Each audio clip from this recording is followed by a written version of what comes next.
व सबस्क्राईब करा आणि बेल आयकॉनला क्लिक करा. म्हणून ज्यांची ओळख महाराष्ट्राने पाहिलेली आहे ती राधाकृष्ण विखे पाटील यांच्या राज ठाकरे यांच्या विचारांवर कोळीनूर नदीच्या प्रकरणामध्ये आर्थिक घोटाळ्याचे अनेक आरोप केले, चौकशीला बोलवले. आणि राज ठाकरे यांची भूमिका काय आपल्याला कळत नाही. अजितदादा पवार सिंचन घोटाळा आपल्याला सगळ्यांना माहिती आहे. अशोक चव्हाण आदर्श घोटाळा आणि त्यांच्या मुलींच्या संदर्भात केसेस दाखल होणार, त्याच्यामुळे ते पण आता त्यांच्या परिवाराचा भाग आहे. दिलीप वळसे पाटील मला वैज्ञानिक दृष्टिकोनातून बांधलेले सगळे जलदुर्ग आणि किल्ले यांच्या संवर्धनासाठी करा. ही मागणी करणं काही चुकीचं आहे का? मला सांगा. कोल्हापूरच्या लोकांनी म्हटलं तर मी अशा केसेस पण घेणार नाही.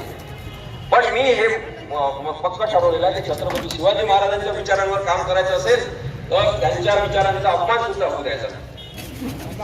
आणि त्यामुळे छत्रपती शिवाजी महाराजांचा अपमान करणारे कोण न बांधताही गांधी रामनामातून हिंदूचे नेते होऊ शकत होते. लक्षात मंदिर बांधणं हिंदू धर्म आहे का?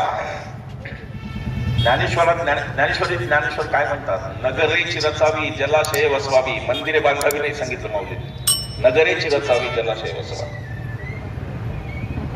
ज्ञानेश्वर महाराज ते तुकाराम महाराज ही परंपरा यांना परवडत नाही, म्हणून उत्तर प्रदेशातले महाराज आता इम्पोर्ट करणं चालू आहे.